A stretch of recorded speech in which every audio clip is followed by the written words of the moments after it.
السلام ورحمۃ اللہ۔ جی بیٹا میں طارق جمیل بول رہا ہوں۔ جی مولانا صاحب خیریت سے ہیں؟ آپ ٹھیک ہے؟ جی بیٹا آپ خیریت سے ہیں؟ اللہ کا کرم الحمدللہ۔ آپ مجھ سے ناراض ہیں؟ ہاں میں آپ سے تو نہیں ہوں، آپ کی باتوں سے۔ چلیں اس پر میں معافی مانگ لیتا ہوں آپ سے۔ وہ تو آپ کو اللہ سے معافی مانگنی چاہیے، اصحاب رسول سے مانگنی چاہیے، نبی پاک سے مانگنی چاہیے۔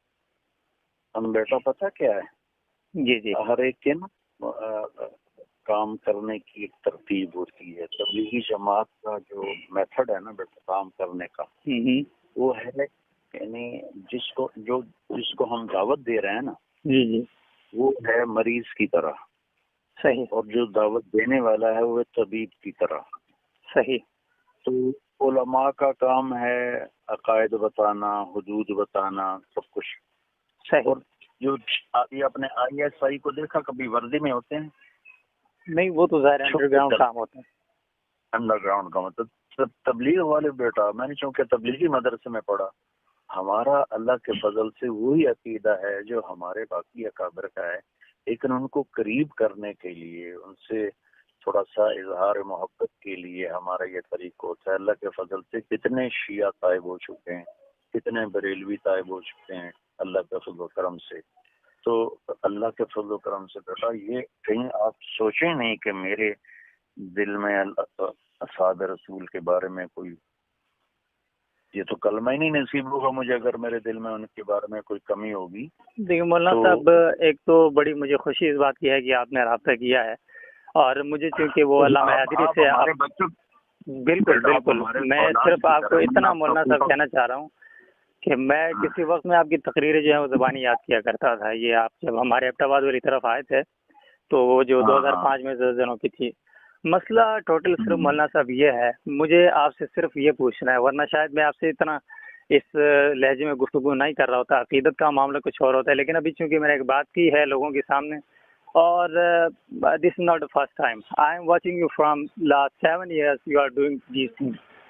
تو یہ ہے کہ اب گلگت، میرا چونکہ تعلق گلگت بلتستان سے، چلاس سے میرا تعلق ہے، 2012 میں آپ نے وہاں پہ تقریر کی، اس کے بعد مجھے پتا ہے کہ ہمارے جو وہاں کے مقامی لوگ ہیں ان کے اندر کتنا اختراق پڑا ہے اس بات سے کہ بھائی فلاں تو جو ہے نا وہ شیعوں کو کافر کہتے ہیں، طارق جمیل صاحب تو کہتے ہیں وہ سارے مسلمان ہیں۔ اب یہ جو یہاں پہ مولوی دین پڑھ کے آئے ہوئے ہیں، انہوں نے کوئی اور پڑھا ہوا ہے، اس طرح کر کے میرے گاؤں کے اندر اس چیز کا جو ہے وہ کئی لڑائیاں ہوں گی۔ میں نے نہیں دیکھا کہ کوئی ایک شیعہ جو ہے نا وہ وہاں سے آیا اور رائمنڈ کیا ہو۔ دوسری بات یہ ہے کہ دیکھیں بیٹا میں بتاتا ہوں کتنے سینکڑوں مولانا صاحب، مجھے صرف آپ سے 2-3 باتیں جو ہے نا کرنی ہے، باقی میں آپ کی ساری باتیں سنوں گا۔ آپ ہماری اولاد کی طرح ہیں، آپ بولیں، اب یہ ہے کہ میں بالکل کھل کے بول رہا ہوں، کیونکہ میں اس معاملے میں جو ہے نا، چونکہ اگر میں اپنے علماء سے نہیں پوچھوں گا، اپنے بڑوں سے نہیں پوچھوں گا، تو میں کسی اور سے نہیں پوچھ سکتا۔ اب مسئلہ یہ ہے، آپ نے یہ ایک دفعہ نہیں کہا، آپ نے کئی بار یہ بات کہی ہے کہ جو ہے نا شیعہ جو ہے نا مسلمان ہے۔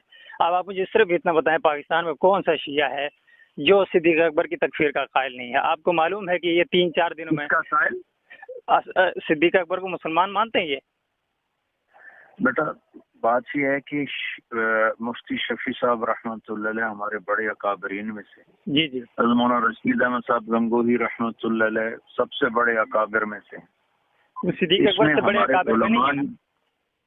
کون؟ مولانا رشید احمد گنگوہی بالکل نہیں ہے، صدیق اکبر سے بڑے نہیں ہیں مولانا صاحب۔ آپ نہیں بیٹا میری بات سنیں نا، اس میں جن شیعہ کے عقائد کفری ہیں وہ کافر ہیں، جی جی، اور جن شیعہ کے عقائد کفری نہیں وہ کافر نہیں ہیں، بس اتنی سی بات۔ تو مولانا صاحب آپ کے نزدیکوں سے کفری عقائد میں کیا کیا شمار ہوتا ہے؟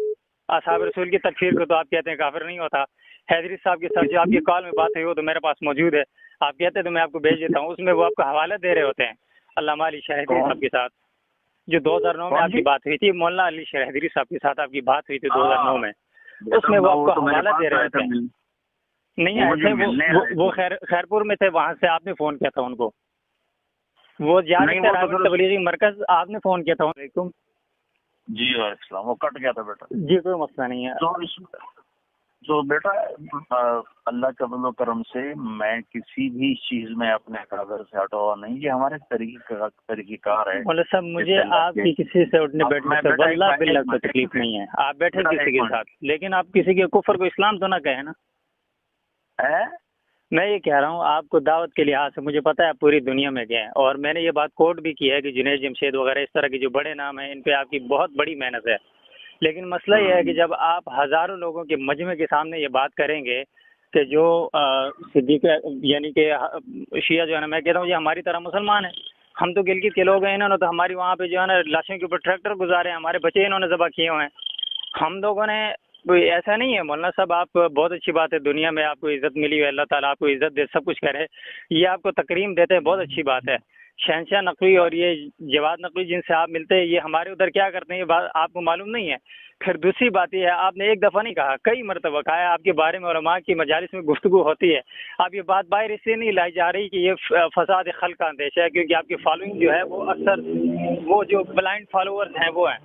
تو میں بڑی آپ سے کھل کے اس لیے بات کر رہا ہوں کہ میرے دل میں ہے نہ آپ کے حوالے سے، آپ کی ذات کے حوالے سے کوئی وہ نہیں ہے.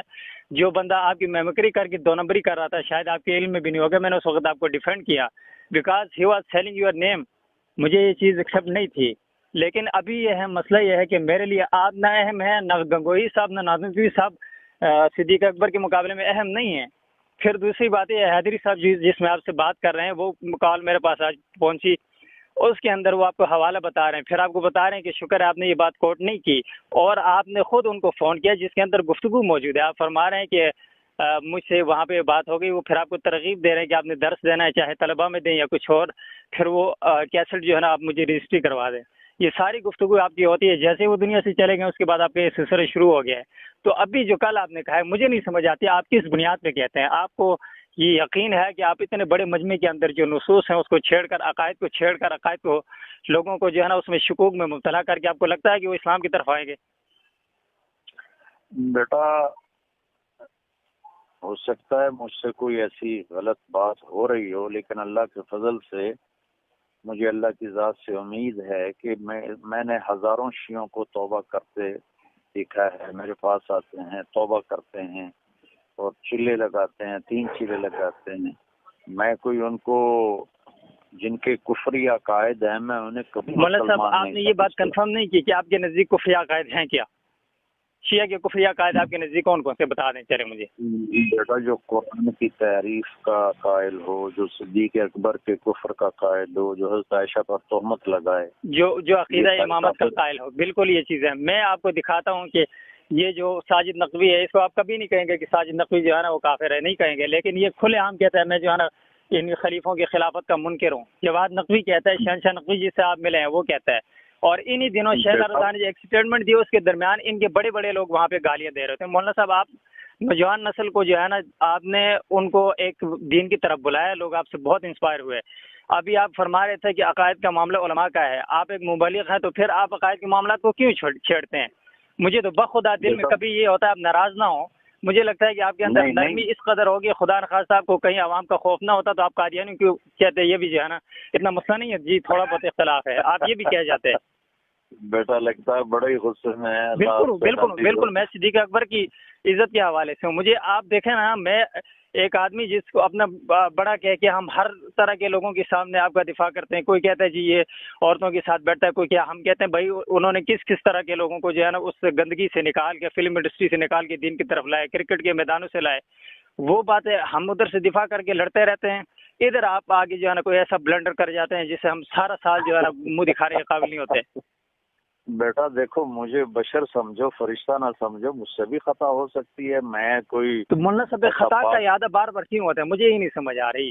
آپ دیکھیں آپ ہر بار کہہ رہے ہیں. دیکھیں میں آپ کو بتاتا ہوں، میں 2015 میں گیا تھا اس کے لیے چلے کے لیے، تو مجھے پتہ ہے لوگ کس طرح کے لوگ ہوتے ہیں اور کس طرح ان کو ڈیل کرنا پڑتا ہے. میں آپ سے زیادہ نہیں جانتا، آپ کا تو تجربہ ساری زندگی کا، میری 22-23 سال عمر ہے تو اس سے دگنا آپ کا تجربہ ہے، آپ پوری دنیا میں گئے ہیں. لیکن لوگ کس طرح گالی دیتے ہیں، کس طرح ڈنڈے مارتے ہیں اور اعلان کرتے ہیں جی وہابی آ گئے، یہ پلیت ہو گئی مسجد، یہ ساری چیزیں ہیں. اور میں آپ کو لکھ کے دے رہا ہوں کہ تبلیغی جماعت میں جانے کے بعد میں نے پہلی مرتبہ بریلویوں کے پیچھے نماز پڑھی تھی. اس سے پہلے میں نہیں پڑھتا تھا. پھر میرے پیچھے بھی وہ لوگ پڑھتے رہے، اہل حدیثوں میں ابھی بھی پڑھتا ہوں. میرے ادھر ایک بغل میں مسجد ہے بریلویوں کے سامنے جو ہے اہل حدیثوں کی اور دیوبندی کی مسجد ذرا دور ہے، تو مجھے جس جگہ نزدیک پڑتا ہے میں وہاں پہ پڑھتا ہوں. آپ جو فرقہ واریت سے دور کرنے کی بات کر رہے ہیں وہ بات تو ہم مانتے ہیں، اس پہ تو ہم چل رہے ہیں. ابھی اگر آپ یہ کہتے ہیں کہ جو ایک صدیق اکبر کی صداقت کا منکر اور خلافت کا منکر امی عائشہ کے اوپر بہتان لگاتا ہو، صرف جو ہے نا حضرت بلال مقداد، حضرت عمار یاسر اور سلمان فارسی رضی اللہ تعالیٰ عنہ کے علاوہ پاکستان پاک کے علاوہ باقی سب کی توہین کرتا ہو. مجھے نہیں پتا وہ دنیا میں یا پاکستان کے اندر وہ کون سے شیعہ ہیں جو آپ کو اس طرح کے مل گئے ہیں. کوئی ہاں غالب بریلوی مل گیا وہ الگ بات ہے، لیکن شیعہ جتنے ہم نے دیکھے ہم نے کبھی ایسا نہیں دیکھا کہ جو کم از کم سیدہ عائشہ کی عزت کرتا ہو. اوپر سے کہہ رہا ہوگا لیکن